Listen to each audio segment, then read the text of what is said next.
Biblias en Jeremías, capítulo 9, por favor. Vamos a estar leyendo del versículo 1 al 11.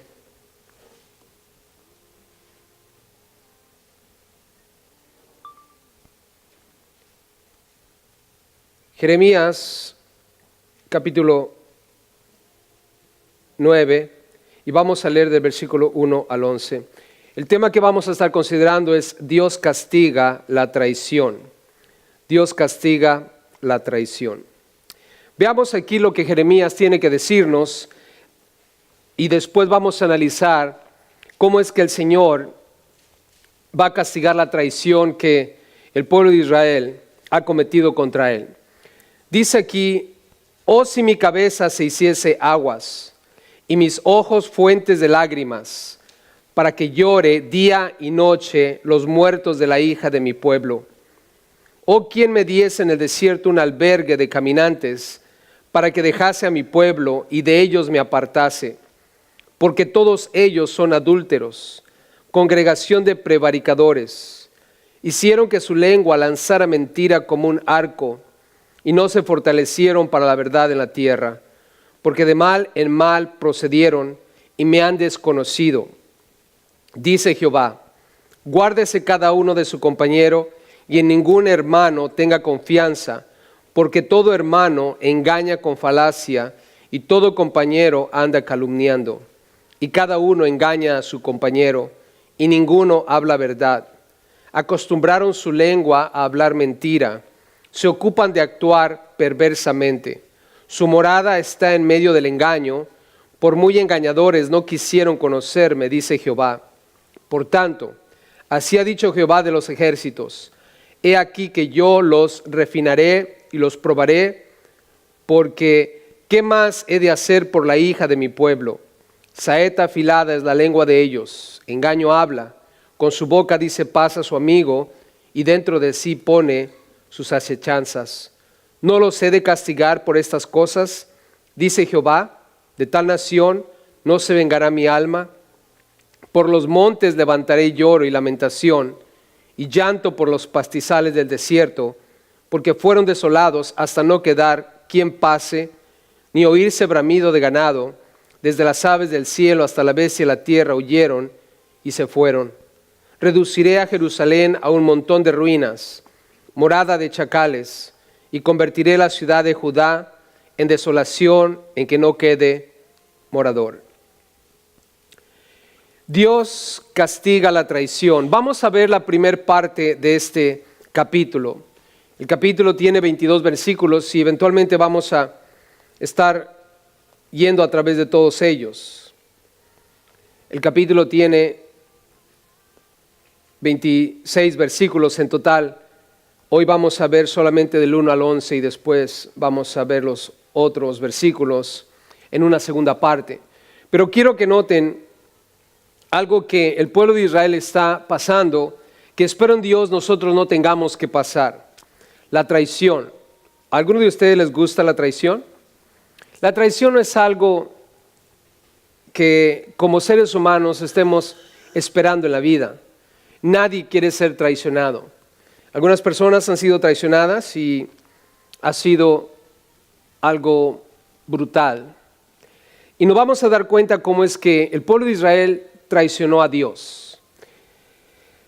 En el versículo 1, Jeremías nos muestra su dolor. Y escuchen el lamento de Jeremías. Él es un hombre de Dios y está viendo a su pueblo. Y esto para ti, para mí como cristianos, una clara idea de qué es lo que un cristiano siente cuando otro cristiano o un grupo de cristianos se están apartando de Dios. Jeremías dice: si mi cabeza se hiciese agua, en otras palabras, si mi cabeza fuese un manantial de agua, como dice la Nueva Versión Internacional, mis ojos, dice él, fuentes de lágrimas. Cuando hablamos de fuentes de lágrimas, quiere decir que él está llorando. Y está llorando porque el pueblo de Israel está entregado a la idolatría. Se han apartado de Dios. Dios les dijo: no tendrás dioses ajenos delante de mí. Y ellos ahorita están adorando a Baal. se han entregado a la adoración de ídolos, están participando de todo lo que ellos, esto es, los paganos, hacen, incluyendo el sacrificio de sus propios hijos a los dioses paganos. Y Jeremías está llorando, dice, mis ojos, versículo 1, fuentes de lágrima. Estoy llorando día y noche. ¿Cada cuándo está llorando? Día y noche. Está llorando día y noche. Y observen en el versículo 22 del capítulo 8. Ha llegado él a un punto donde se da cuenta de que el pueblo ya llegó a un límite, ha cruzado el límite y no puede regresar más. En el versículo 22 del capítulo 8 dice, no hay bálsamo en Galaad, no hay ahí médico. ¿Por qué pues no hubo medicina para la hija de mi pueblo? ¿Por qué no hubo solución para ellos? La respuesta es porque han llegado a un punto crítico donde Dios ha decidido lidiar con ellos. Y nos vamos a dar cuenta que el asunto que Dios va a castigar es la traición. Vean conmigo del versículo 2 al 8, la evidencia que muestra su traición. Es evidente, hay evidencia de que ellos han traicionado a Dios. Y Dios nunca va a castigar a nadie si no hay evidencia. Dios es un Dios de paciencia, Dios es un Dios de justicia, gracia y misericordia, indudablemente. Pero eventualmente, cuando llega al colmo el pecado del ser humano, Dios va a castigar. Observen el versículo 2, la evidencia que muestra que han traicionado a Dios. Dios dice aquí que ellos han cometido adulterio. Han cometido adulterio. Nota lo que dice el versículo 2, en la última parte. Porque todos ellos son ¿qué? ¿Qué son? Adúlteros. Sí saben lo que es un adúltero, ¿verdad? Es una persona que tiene un compromiso con alguien más y en el camino ha decidido faltar a ese compromiso, faltar a ese pacto, faltar a su fidelidad. Y el pueblo de Israel tiene un esposo. Su esposo es Dios. La iglesia, piensa por un momento, nosotros somos la novia. ¿Quién es el novio? Cristo Jesús. En el Antiguo Testamento tú vas a darte cuenta que Dios, Jehová, es el esposo de Israel. En el Nuevo Testamento la Biblia habla de que Jesús es el novio y nosotros somos la novia. Y estamos desposados con Dios. Jesús es Dios. Por lo tanto, nosotros tenemos un compromiso. ¿Cuántos cristianos hay en la casa? Sí tienen su anillo de compromiso, ¿no? ¿Sí saben cuál es ese anillo de compromiso? Espíritu Santo. Es las arras, es la garantía de que nosotros estamos unidos a Cristo. El Espíritu Santo que tú has recibido al convertirte, al arrepentir de todos tus pecados, es ese anillo que dentro del matrimonio nosotros traemos, que muestra que hemos hecho un pacto, hemos hecho un voto con alguien más. Ellos, dice la Biblia, han cometido adulterio. Se han alejado. Ahora, veamos qué es lo que ocurre cuando Jeremías considera este asunto que han cometido adulterio. En el versículo 2, él dice, ¿quién me diese en el desierto? ¿En dónde? En el desierto. Nota. Yo te pregunto, ¿te gustaría vivir en el desierto? ¿A alguien le gustaría vivir en el desierto? Hay gente que vive en el desierto porque les gusta estar en el desierto. Les gustan las lagartijas, las serpientes, las tarántulas, el calor. Pero realmente nadie quiere vivir en el desierto por las condiciones climáticas que existen. Y sin embargo, nota cómo Jeremías dice, yo quisiera un albergue de caminantes. ¿Qué quisiera? ¿Un albergue de qué? ¿Por qué? Porque él quiere, dice, quiero dejar a mi pueblo. Versículo 2 dice, quiero de ellos apartarme. Jeremías se da cuenta que el pueblo ha traicionado a Dios, han cometido adulterio espiritual. Y Jeremías dice, yo no quiero ser parte de esto. Prefiero caminar por el desierto y eventualmente encontrar un albergue para mí, aunque esté solo. Y nos da una idea clara de que Jeremías prefería dejar al pueblo, dejar Jerusalén y vivir en el desierto antes que abandonar a Dios. Mejor solo que mal acompañado. Saben, Jonathan Edwards, un predicador muy famoso en siglos pasados, dijo lo siguiente, y esto me lleva a pensar que Jonathan Edwards tenía la misma convicción que Jeremías. Algunos en la vida van a decidir apartarse de cualquier banda de traidores. Jonathan Edwards dijo, primera decisión, voy a vivir para Dios. Primera decisión, voy a vivir para Dios. Después Jonathan Edwards dijo, segunda decisión, si nadie más lo hace, aún yo lo haré. Yo creo que esas son dos buenas decisiones. Y Jeremías dice, yo no quiero ser parte de esta banda de traidores. Yo prefiero vivir solo en el desierto. Yo te pregunto, si todos nosotros abandonáramos a Dios, ¿qué harías tú? ¿Te unirías con nosotros o preferirías irte a un desierto y hacer tu morada allí, lejos de nosotros?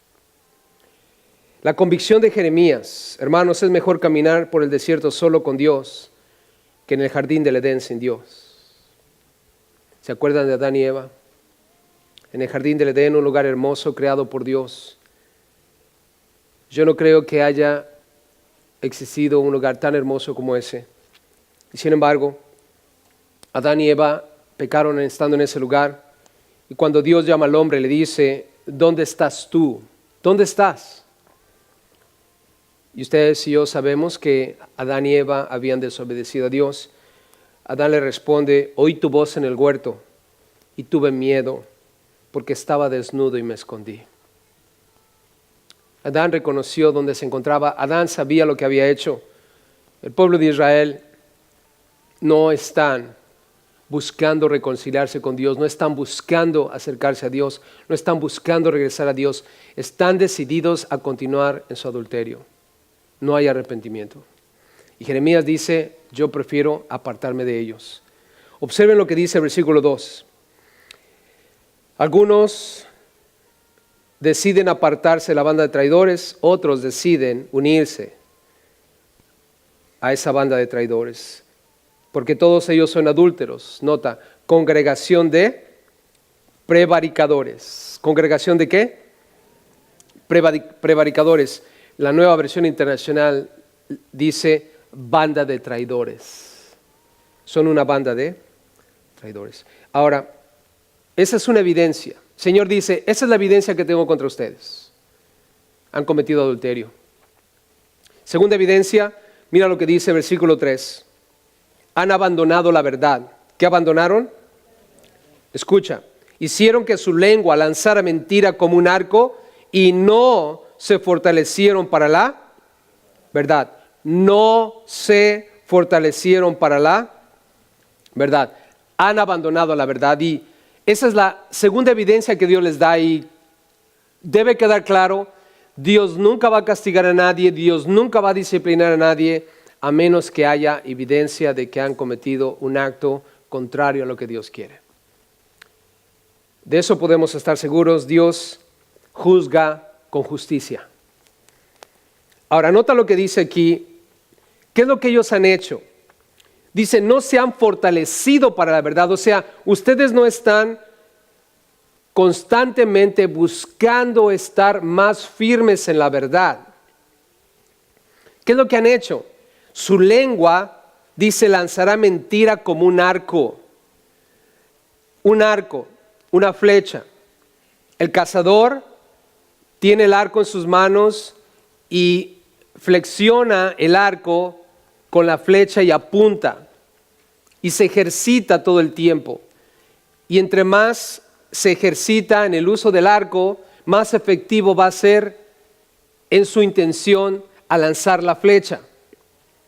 Estaba viendo a unos japoneses a unos asiáticos lanzando flechas. Y unos de ellos hasta ponen un cordel en unos árboles y se suben en el cordel y tiran el arco y su flecha subidos en ese cordel. O sea, mantienen el equilibrio y tiran la flecha, lo cual hace que estar en esa cuerda sea más difícil el tiro. Otros se suben en caballos, los guerreros de antaño se subían en caballos y iban corriendo en el caballo y después se levantaban en la silla del caballo y tiraban la flecha. Y estaba viendo cómo algunos de ellos ejercitan de manera que llegan a controlar el caballo y cuando tiran la flecha le dan al blanco. Y te puedes dar cuenta cómo es que ellos se han estado fortaleciendo en el tiro al blanco en diferentes especialidades, con diferentes niveles de dificultad. Y la Biblia dice, así es con el ser humano, así ha ocurrido. Ellos están ejercitándose en el uso de la mentira, no en el uso de la verdad. Y es lo que ellos han estado enfatizando. No han estado entregados a la verdad de Dios, están entregados a la verdad de los ídolos. Y ustedes saben ese famoso dicho que dice, la práctica hace al maestro. Si tú te ejercitas en el tiro al blanco, eventualmente le vas a tirar al centro del blanco. Aún si empiezas a cabalgar en caballos, si empiezas a tirar el arco montado en un caballo, eventualmente vas a masterizar el poder lanzar una flecha montado en un caballo a alta velocidad. No es difícil, es solamente cuestión de ¿qué? De práctica, de decisión, de determinación. Y es lo que él está diciendo. Jeremías dice, ustedes están flexionando su lengua como flexionan el arco. Y lo están haciendo constantemente de manera que se han fortalecido, no en la verdad, sino en la mentira. ¿Y qué es lo que esto causa? Mira lo que dice el versículo 3. Como ustedes están fortaleciendo la mentira y no en la verdad, van de mal en mal. Escucha lo que dice el versículo 3 al final. ¿Están conmigo ahí? Dice, no se fortalecieron para la verdad en la tierra, porque de mal en mal procedieron. O sea, van de mal en peor. Y así es el deterioro, hermanos. Dios les está diciendo, miren, la evidencia está aquí. Ustedes han cometido adulterio espiritual. Están tras otros dioses. Pero además, han abandonado la verdad. Yo quiero solamente recordarte una cosa. Para nosotros, ¿cuál es la verdad? Es la palabra de Dios. Esta es la verdad. Yo me tengo que ejercitar en esto. ¿Para qué? Para que pueda hacer lo contrario a lo que ellos están haciendo. Ellos se han alejado de la verdad y están practicando la mentira. ¿Y qué están haciendo? Están yendo de mal en mal. No van a ir de mal a bien. Tú podrás tener las mejores intenciones de ser una buena persona. Si tú no estás en la verdad, si tú no tienes a Dios como tu Dios, no importa qué hagas, vas a ir de mal en mal. Vayan conmigo, por favor, a 2 de Timoteo capítulo 3.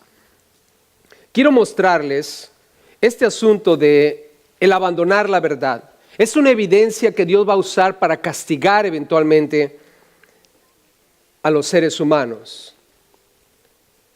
No porque Dios esté interesado en destruir al impío. Vamos a dar cuenta más adelante que no es su intención.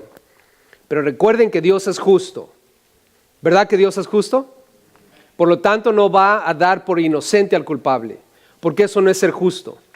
Ahora, observen lo que dice la Biblia en 2 de Timoteo capítulo 3. Pongan atención hablando de cómo ellos abandonaron la verdad y van de mal en mal. También debes saber esto, escuchen esto, que en los postreros días, ¿en qué días? Los postreros días comenzaron cuando llegó el Espíritu Santo en el libro de Hechos. Estamos en los postreros días, estamos en los días finales.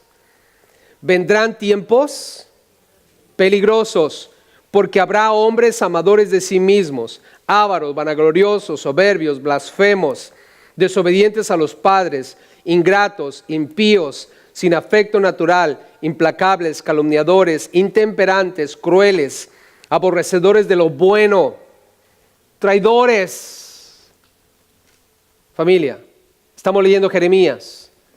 ¿Cuál es el tema? ¿El castigo de qué? De la traición. Yo te pregunto, ¿en nuestros días va a haber gente traidora? Sí. ¿Cuántos de ustedes han sido traicionados por alguien alguna vez? ¿Sí? ¿Por 2 personas, Ana? 3, 4.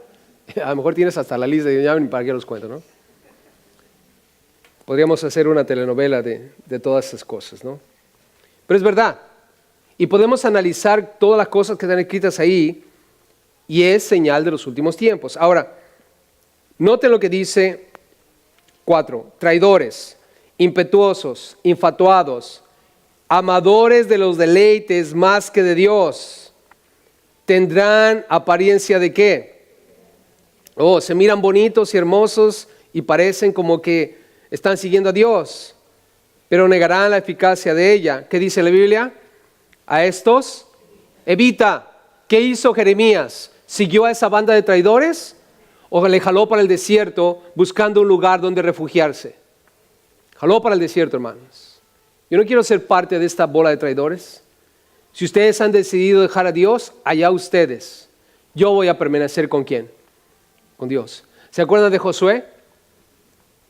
Josué, estando en edad ya madura, a un punto en su vida cuando ya el pueblo de Israel había tenido algunas conquistas, él le dijo a toda la asamblea, yo no sé tú, pero yo y mi casa serviremos ¿a quién? A Jehová. No me importa qué vayas a hacer tú, no me interesa qué hayas decidido hacer tú, yo te voy a decir lo que yo voy a hacer. Yo voy a servir a Jehová, incluyendo ¿quién? Mi casa. Y Dios dice, hay evidencia de que ustedes se han apartado de la verdad, porque son traidores, se han entregado a la mentira. Mira lo que dice ahí en 2 Timoteo, el versículo 8, ahí en el capítulo 3. Y de la manera que Janes y Jambres, muchos creen que Janes y Jambres fueron los magos que se enfrentaron a Moisés. ¿Se acuerdan de Moisés cuando llegó con la vara y la tiró y las serpientes y todo ese asunto que hizo delante del faraón? Bueno, algunos creen que Janes y Jambres fueron los magos que enfrentaron a Moisés. Janes y Jambres resistieron a Moisés. Así también estos resisten ¿a quién? A la verdad.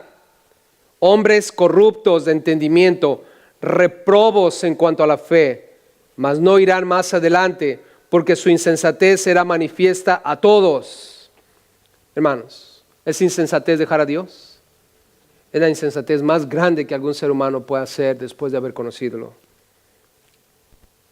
Como también lo fue la de aquellos. Pero tú, observa versículo 10, pero tú, esto es para ti y para mí.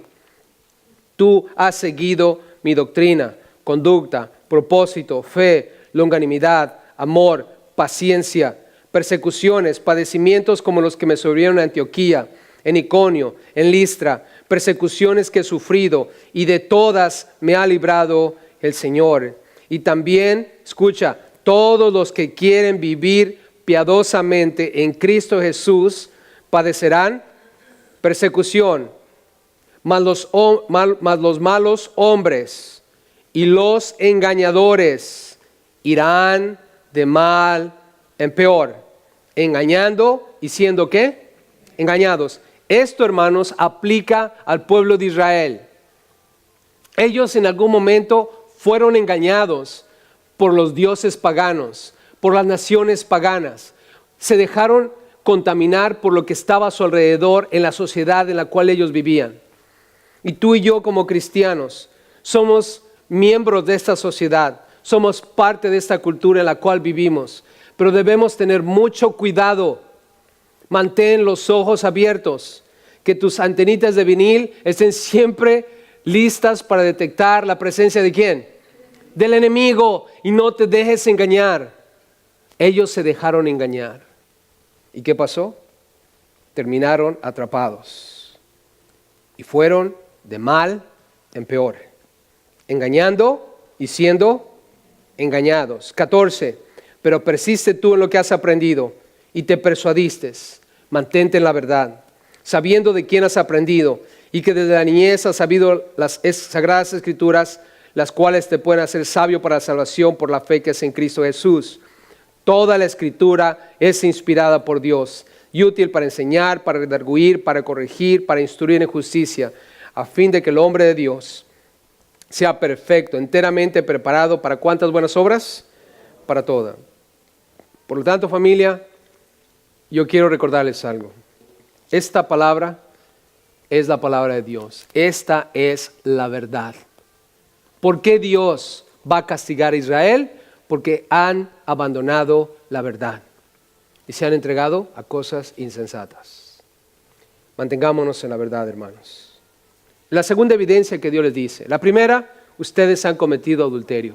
Se han ido tras otros dioses. Me han dejado a mí, su esposo. Ahora han dejado la verdad. Regresando a Jeremías. Mira lo que ocurre hablando acerca de esta traición. Se han entregado al adulterio espiritual, han dejado la verdad. El versículo 3, la última parte, la última frase del versículo 3 en Jeremías 9 dice, y ¿me han qué? Desconocido. ¿Quién dice? Jehová. Me han desconocido. ¿Por qué lo han desconocido, hermanos? ¿Cómo puedes tú decir que conoces a Dios si practicas el pecado? Hermanos, ¿será lógico que una persona que dice conocer a Dios y está practicando el pecado diga conocer a Dios?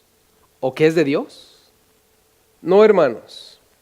Es otra evidencia que Dios les está diciendo a ellos. Me han desconocido. ¿Y por qué Dios dice eso, hermanos? ¿Estamos de acuerdo que Dios es santo?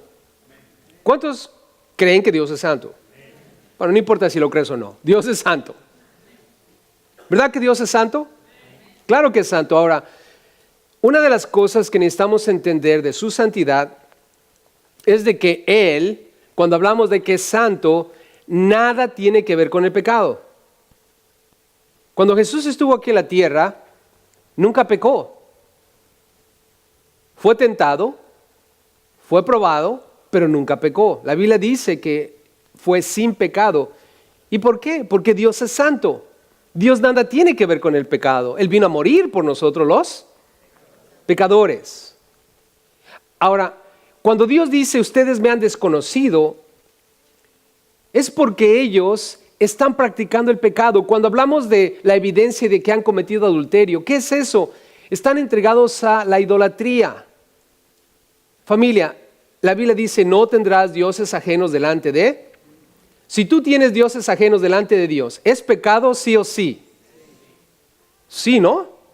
Por lo tanto, si ellos están cometiendo adulterio espiritual, adorando a otros dioses, quiere decir que no son santos, porque están involucrados en pecado. Y como están practicando el pecado, no estamos hablando de que ocurrió una vez, estamos hablando de que lo están haciendo todos los días. Y están practicando todas las cosas que ellos, los paganos, hacían. Ha llegado al colmo. Y Dios dice, ustedes dicen conocerme, pero la verdad es que me desconocen. Porque si realmente me conocieran, entenderían lo que dije en Levíticos 20:26. Habéis pues de serme santos, porque yo, Jehová, soy santo, y os he apartado de los pueblos para que seáis míos. Entonces, ¿qué quiere decir eso, familia? Esa es otra evidencia. Y ojo aquí, el día de mañana, cuando tú y yo estemos como testigos de la justicia de Dios, porque Dios va a juzgar a los malos. ¿Estamos de acuerdo, familia? Él va a juzgar a los malos. Y una evidencia contra ellos es la práctica de su pecado. Es la evidencia. Es la razón por la cual Dios los va a lanzar al lago de fuego. ¿Qué es lo que tú y yo vamos a hacer cuando esto esté ocurriendo? Cuando Dios esté declarando el fallo contra ellos. Lo que dice Apocalipsis. Vamos a declarar justos y verdaderos son tus caminos. Pero ¿por qué eso no nos va a pasar a nosotros, siendo que también hemos practicado el pecado? La razón, porque nosotros creemos que Cristo ya pagó por nuestros pecados. La razón, porque Él nos ha dado de su Santo Espíritu. Y ese Espíritu que ahora tenemos controla nuestras vidas. El pecado no tiene más poder sobre nosotros. Como ya les he dicho antes, si en algún momento nosotros decidimos pecar contra Dios, no es porque estamos bajo la autoridad de nuestra naturaleza pecaminosa, es porque nosotros decidimos hacerlo deliberadamente. Pero estamos libres de tal atadura ahora. Y podemos estar confiados de que nosotros vamos a estar en una situación completamente diferente, pero el conocer a Dios, hermanos, es apartarnos de la práctica del pecado. Pon esto en tu corazón, pon esto en tu mente, que no se nos olvide, porque cada vez que se nos olvida, hermanos, cometemos errores delante de Dios.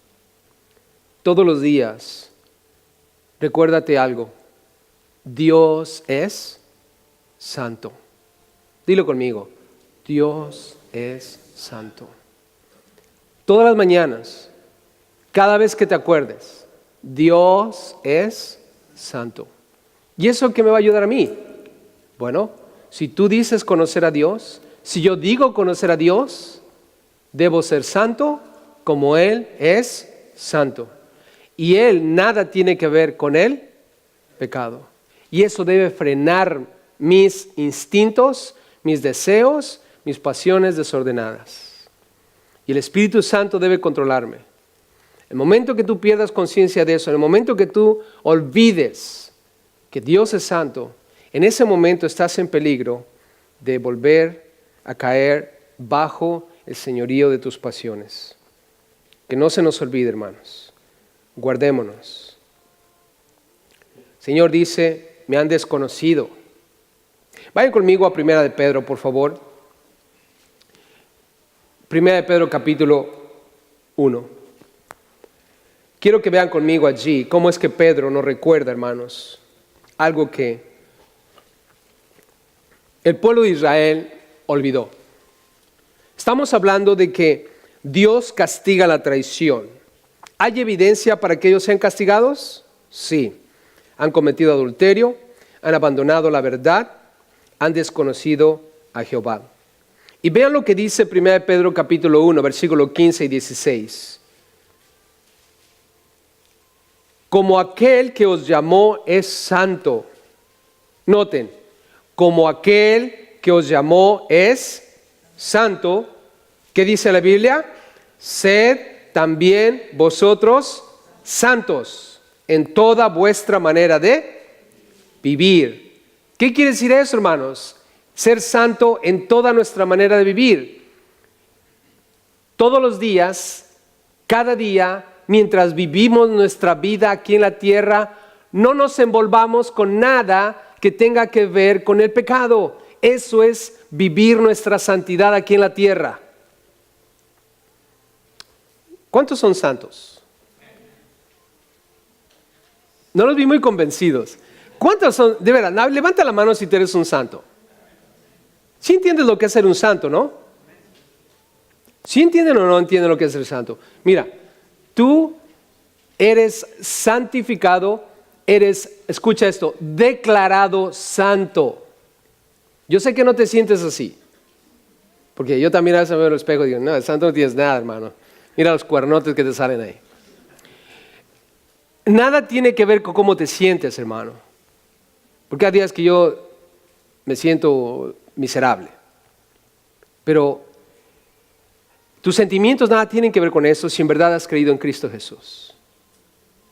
Créemelo, si tú has confesado a Cristo Jesús como Señor y Salvador, la Biblia dice en Hebreos 10 que tú ya fuiste santificado por el sacrificio de Cristo. ¿Y qué implica eso?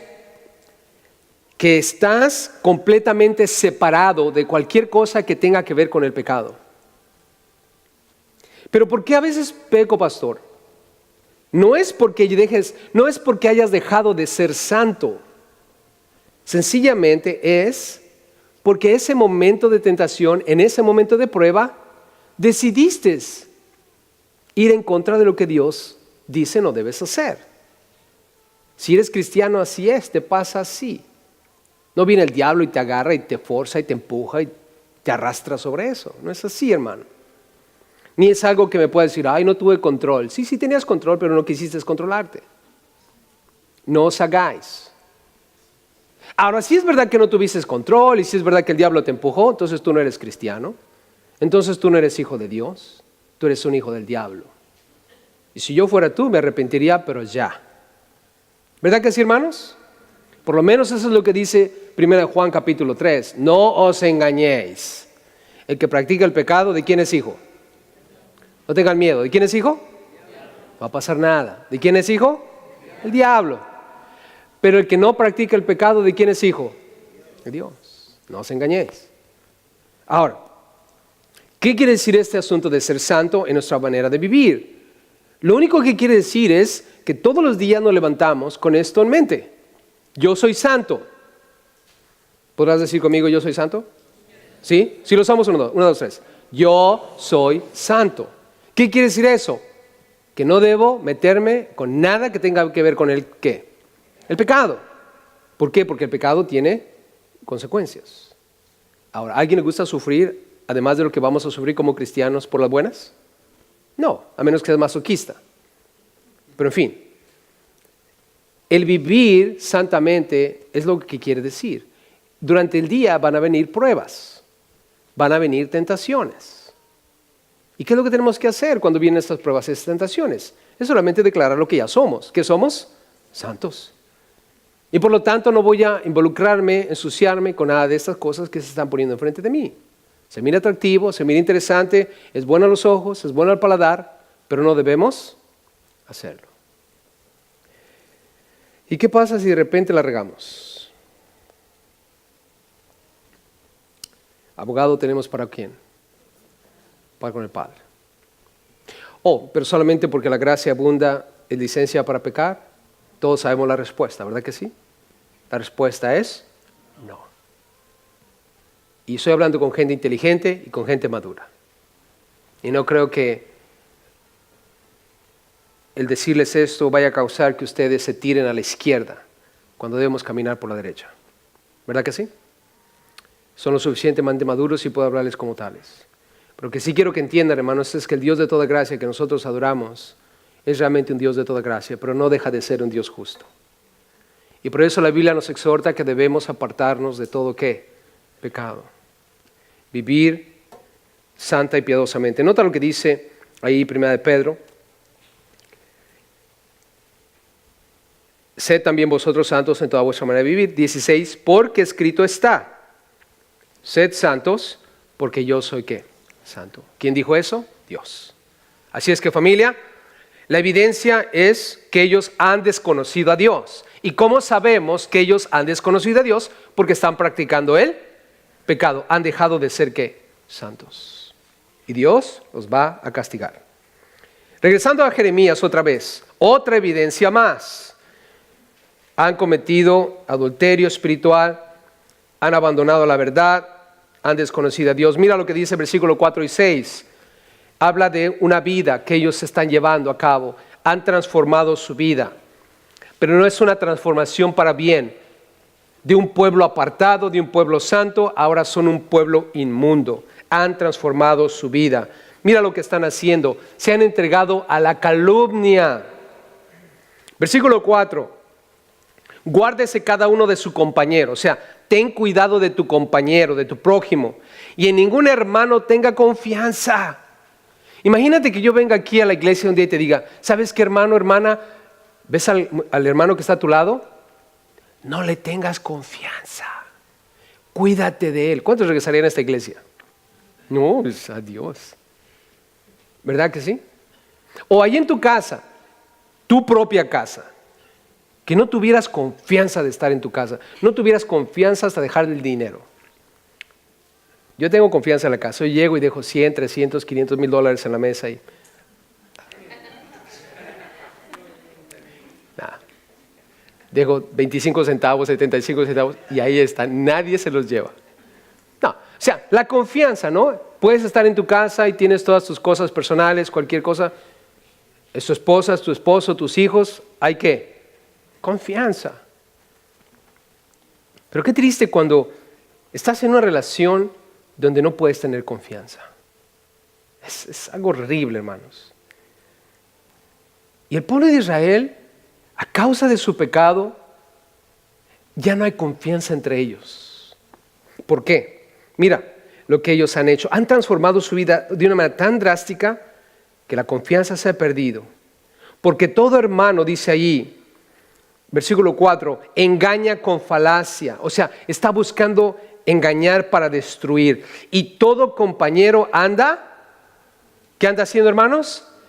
Calumniando, anda difamando, anda hablando mal de los demás.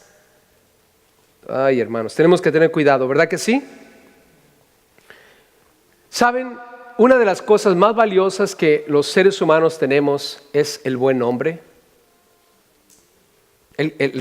La fama que tenemos, que la gente nos respete. Yo creo que a ninguno de ustedes les gustaría que los difamaran, ¿verdad que sí? Que de pronto empezaran a decir cosas en tu contra que no son verdad. Ahora, cuando es verdad, ¿qué podemos decir? Pero cuando no es verdad, tú te quedarías callado y dirás, está bien, que digan lo que digan. ¿A mí qué? No, están yendo contra tu propia reputación. Y la Biblia dice que la buena fama, el buen nombre, es mejor que las muchas riquezas. Proverbios 22:1 dice eso. Proverbios 22:1 dice, el buen nombre, o sea, la reputación, es mejor que el dinero. ¿Y saben que hay personas que nos roban la buena fama? Nos roban la reputación. ¿Cómo lo hacen? Hablando mal de uno. Esto para que entendamos cómo ellos han transformado su vida de manera, hermanos, que entre ellos mismos, aún entre hermanos, ya no se tienen confianza porque se andan hablando uno mal del otro. En una ocasión estaba en una casa de unos, entre comillas, cristianos. Y digo entre comillas porque son hermanos. Y, o sea, no solo en la fe, sino también carnales, o sea, de la carne, ¿no?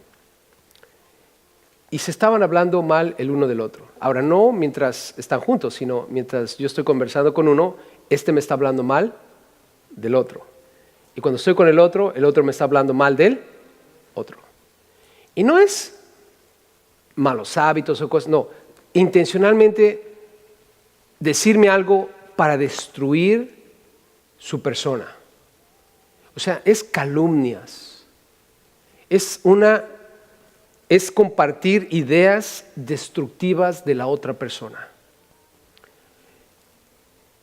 Nosotros como cristianos, familia, tenemos que tener mucho cuidado. La lengua es peligrosa. ¿Cuántos se han dado cuenta que la lengua es peligrosa? ¿Han visto las serpientes? ¿Qué es lo que tiran mucho? La lengua, ¿no? La lengua. ¿Sabes qué? Es mejor estarte callado, tranquilo y no decir nada que empezar a hablar y decir tonterías y cosas que a veces destruyen a los demás. Algo bien difícil es cuando alguien habla lo que piensa. Y hay gente que piensa bien raro, ¿no? Y dices, man. Ahora, no es que yo no piense raro, porque estoy seguro que tú también piensas raro. ¿Alguien aquí piensa raro a veces? Pero cuando yo pienso algo raro, cuando tú piensas algo raro, debemos hacer algo interesante que la Biblia dice. Toma nota de esto. Salmo 141:3. Y este Salmo 141:3 nos debe ayudar, especialmente si eres esa persona que piensa cosas raras y la tira como va. O si eres esa persona que no se controla para decir las cosas y eventualmente lastima a los demás con sus palabras. Salmo 141:3 dice, ¿lo tienen todos? Bueno, los que lo tengan, léanlo conmigo, por favor, para que le demos más fuerza a la palabra ahí. ¿Listos? Salmo 141:3. Pon guarda a mi boca. Oh Jehová, guarda la puerta de mis labios. En otras palabras, calladito te ves más bonito. Ponte un calladito, ¿verdad? Así. Cósete la boquita, ¿no? Ahora, si tú eres esa persona como Filipenses dice, en el versículo 8, que piensa todo lo verdadero, todo lo honesto, todo lo justo, todo lo puro, todo lo amable, todo lo que es de buen nombre, todo lo que es virtuoso, todo lo que es digno de alabanza, pues no le pongas el candadito. Si tú piensas de esa manera, abre la boca porque vas a bendecir a tu hermano, vas a edificar a tu hermano, y la Biblia dice que debemos bendecir con nuestras palabras. Pero Santiago dice, ten cuidado porque a veces con la misma boca bendices o maldices. Y ninguna fuente razonablemente, lógicamente puede dar aguas amargas y aguas dulces. ¿Alguna vez han estado en un pozo donde sale agua amarga y agua dulce? Es ilógico. Sin Cristo puedo entender por qué usamos la lengua, las palabras para destruir. Pero ¿es justificable estando en Cristo usar nuestras palabras para destruir a alguien, hermanos? ¿Se podrá justificar tal cosa? No. No. Y Dios dice, miren, tengo una evidencia contra ustedes. Han transformado su vida de tal manera que ahora ya no hay confianza entre ustedes porque se están destruyendo con sus palabras. Se hieren mutuamente, están pecando unos contra otros. No han puesto un guarda sobre su boca. No han puesto un guarda sobre la puerta de sus labios. Hermanos, tengamos cuidado. Versículo 5 en Jeremías. Nota lo que dice, hablando de esa transformación que han tenido. Se han entregado a la calumnia, pero también al engaño. Versículo 5 dice, cada uno engaña a su compañero y ninguno habla ¿qué? Pero ¿cómo van a poder hablar verdad, hermanos, si han abandonado la verdad? ¿Se acuerdan de eso? Han abandonado a Dios al haber cometido adulterio. Han abandonado la verdad al entregarse a la mentira. Han desconocido a Dios practicando el pecado ahora. ¿Qué podemos esperar de su vida? ¿Qué podemos esperar del fruto de su vida si no es solamente engaño? Mentira. Han transformado su vida de una manera equívoca, hermanos. Engañan a su compañero, ninguno habla verdad. Versículo 5, acostumbraron su lengua, escucha, acostumbraron su lengua ¿a qué? Se ocupan de actuar perversamente. Mira, me gusta la Nueva Versión Internacional como lo puso. Se ocupan de pecar hasta el cansancio. Reina Valera dice, se ocupan de actuar perversamente. Están ocupados, o sea, es constante, ocupado de actuar perversamente, pero Nueva Versión Internacional dice, pecan hasta el cansancio. Familia, ¿estarán completamente transformados en su vida de manera equívoca? Ya. Dejaron de ser un pueblo santo para ser un pueblo perverso. Última evidencia que vemos aquí, hermanos. Bueno, antes de eso, el versículo 6, hablando del engaño. Su morada está en medio de él. O sea, ya hasta hicieron raíces ahí, ¿no? Por muy engañadores, no quisieron conocerme, dice Jehová. En otras palabras, ni siquiera quieren voltear a verme más. Última evidencia, hermanos. Versículo 7 y 8, del por qué Dios los va a castigar. Esto todo nos está mostrando que son traidores. Han obstaculizado la paz. Ellos, hermanos, son el obstáculo para la paz. Lo cual nos enseña a nosotros que cuando tú y yo decidimos traicionar a Dios, venimos a ser el obstáculo para cualquier bendición que Dios quiera darnos. Nuestro pecado, hermanos, se interpone entre nosotros y Dios. El no estar en la verdad, el dejar de ser lo que Dios quiere que seamos, impide que las bendiciones de Dios vengan a nosotros. En unos momentos más, Dios va a hablar del castigo que viene sobre ellos y es algo horrible, hermanos. Pero no es porque Dios lo quiera hacer, es porque ellos le han dado razón a Dios para actuar en su justicia. Han obstaculizado la paz. Mira lo que dice el 7. Por tanto, así ha dicho Jehová de los ejércitos, he aquí yo los refinaré y los... ¿Sabe lo que es refinar, verdad? Cuando te meten al fuego para quitar las impurezas. ¿Por qué? Dice el 7. ¿Por qué? Hey, ¿qué más he de hacer por la hija de mi pueblo? ¿Qué más puedo hacer? Les he pedido que se arrepientan, les he pedido que dejen de andar haciendo lo que hacen, les he mandado un profeta llamado Jeremías y no agarran la onda. ¿Qué más puedo hacer por ellos? 8. Saeta afilada es la lengua de ellos. Engaño habla. Con su boca dice paz a su amigo y dentro de sí pone sus acechanzas. Nota. Quieren paz, buscan paz, pero ellos mismos ponen trampa, acechanza. Y luego entramos en la última recta de esta sección que estamos leyendo en esta primera parte. El pago de su traición, hermanos, es castigo. Yo creo que es justificable que Dios los castigue, ¿no creen? ¿Hay evidencia de que están mal? ¿Sí hay evidencia, hermanos, o no? Ya. Dios no te va a castigar nada más porque se le ocurrió de repente o porque no tiene otra cosa que hacer. No, hermanos. Dios cuando disciplina es porque hay evidencia. Mira lo que dice ahí el versículo 9. El pago de su traición. Y esto, hermanos, es una respuesta razonable. Pregunta a Dios, ¿no les he de castigar por estas cosas? Familia, ¿está bien que Dios los castigue? ¿Sí o no? Si tú tienes un hijo y el hijo se está portando mal y el hijo está haciendo cosas que lo van a llevar a la destrucción, ¿lo vas a dejar que haga esas cosas o lo vas a corregir? Dios al que ama, corrige, disciplina, así como el padre que ama a su hijo lo disciplina. Algunos padres dicen, yo no disciplino a mi hijo porque lo amo.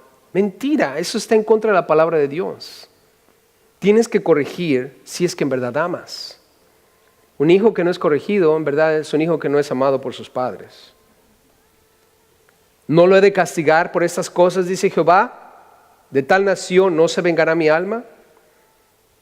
Ezequiel 18, hermanos, versículo 20. Escucha lo que dice Ezequiel 18, 20. Ezequiel 18, 20 dice, el alma que pecare, esa morirá. ¿Han escuchado ese versículo? El alma que pecare, esa morirá. ¿Por qué? Porque Dios es un Dios justo. Pero en Ezequiel mismo, Ezequiel 33, 11. Ezequiel 33, 11, la Biblia dice, vivo yo, dice Jehová el Señor, que no quiero la muerte del impío, sino que vuelva el impío de su camino y que viva. O sea, por un lado, en Ezequiel 18:20, Dios dice, todo el que peque va a morir. Pero en Ezequiel 33:11, Dios dice, yo no estoy buscando que el impío muera. Lo que estoy buscando es que el impío se arrepienta y vuelva. Hermanos, ¿acaso no es verdad que Dios te da tiempo para que te arrepientas? ¿Sí han vivido ustedes eso en la vida? Cometemos un error delante de Dios y Dios ¿qué hace? Te da tiempo para que te arrepientas. ¿Y qué pasa cuando te arrepientes? ¿Te perdona Dios? ¿Sí o sí? Ya. Estamos hablando de arrepentimiento, ¿verdad? Dios te perdona y Dios, en su misericordia y gracia, te vuelve a levantar. Pero ¿qué pasa si no te arrepientas? El alma que pecare, esa morirá. La condición en los días de Noé. Noé vivió en una época muy difícil y Dios le dijo a Noé, he decidido el fin de todo ser porque la tierra está llena de violencia y la voy a destruir.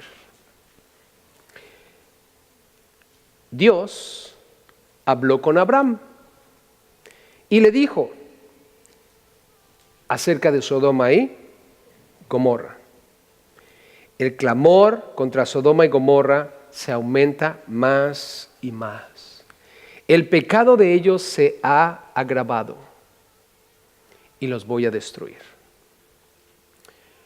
Dios no destruyó la tierra en los días de Noé de la noche a la mañana, hermanos. ¿Estamos de acuerdo con eso? Dios no destruyó Sodoma y Gomorra de la noche a la mañana. Dios le avisó a Noé, Dios le avisó a Abraham.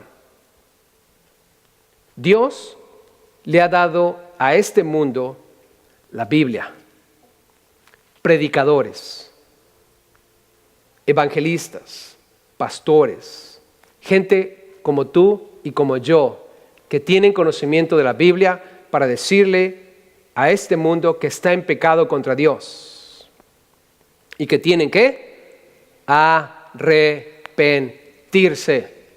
¿Y qué tal si no me arrepiento? ¿Qué tal si no quiero hacer caso de lo que tú dices? Te va a pasar exactamente lo que le pasó a la gente en los días de Noé. Cuando llegó el día, Dios cerró el arca y cayó agua y murieron todos. Si no te arrepientes, te va a pasar exactamente lo que le pasó a Sodoma y Gomorra. Dios envió eventualmente 2 ángeles, sacaron a Lot y a su familia y se consumieron todos por fuego. ¿Verdad que fue así, hermanos? ¿Y qué es lo que va a pasar un día aquí en la tierra si no te arrepientes? Dios no perdonó al mundo antiguo, tampoco te va a perdonar a ti si rechazas a Cristo Jesús de tu vida. Es el único pecado que Dios nunca va a perdonar, hermanos. Que tú rechaces a Cristo. El único que te lleva a mantenerte en el estado en que el ser humano se encuentra, pecado. El rechazar a Cristo Jesús. Mira, veamos en el versículo 10 y 11. Cerrando con esto, quiero mostrarte en Apocalipsis lo que va a ocurrir para aquellos que en nuestros días rechacen a Cristo. El pago de su traición es castigo, es razonable. Dios dice, tengo que hacerlo. Y mira lo que Dios va a hacer, versículo 10. Va a ser una situación desagradable. Los montes levantaré lloro y lamentación, llanto por los pastizales del desierto, porque fueron desolados hasta no quedar quien pase, ni oírse bramido de ganado. No va a haber más pastizales, no va a haber más ganado. Desde las aves del cielo hasta huyeron y se fueron. Versículo 11. Reduciré a Jerusalén a un montón de ruinas, morada de chacales, y convertiré las ciudades de Judá en desolación, en que no quede morador. En otras palabras, va a quedar totalmente en ruinas, sin ningún habitante. Vayan conmigo, por favor, a Apocalipsis 20:10. Quiero darles una idea clara de lo que va a pasar cuando Cristo Jesús regrese a esta tierra. Este juicio que estamos leyendo en Jeremías contra Jerusalén ya ocurrió. Hay evidencia de su traición. Y Dios dice, es necesario que los reduzca a ruinas, porque han pecado contra mí. Yo soy un Dios justo. Pero ahora, te voy a decir lo que va a pasar. En el futuro, algo que tú y yo no vamos a vivir. ¿Cuántos dan gracias a Dios por esto? Mira lo que no vamos a vivir. Versículo 10, capítulo 20 de Apocalipsis. Y el diablo, ¿quién? Que los engañaba, fue lanzado en el lago de fuego y azufre, donde estaban la bestia y el falso profeta, y serán atormentados, ¿cada cuándo? Por los siglos de los siglos. Familia, ¿va a ser un lugar de tormento? Interminable.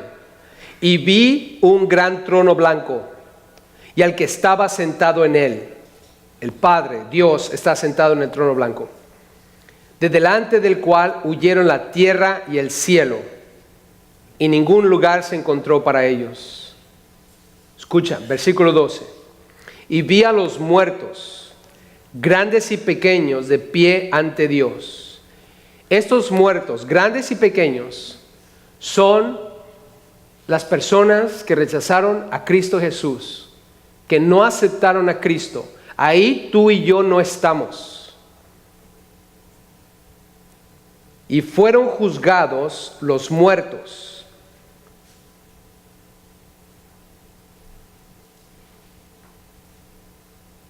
Versículo 12. Y vi a los muertos, grandes y pequeños, de pie ante Dios, y los libros fueron ¿qué? Abiertos. Y otro libro fue abierto, el cual es el libro de la... Nota, los libros y el libro. Eso es importante. Los libros y el libro.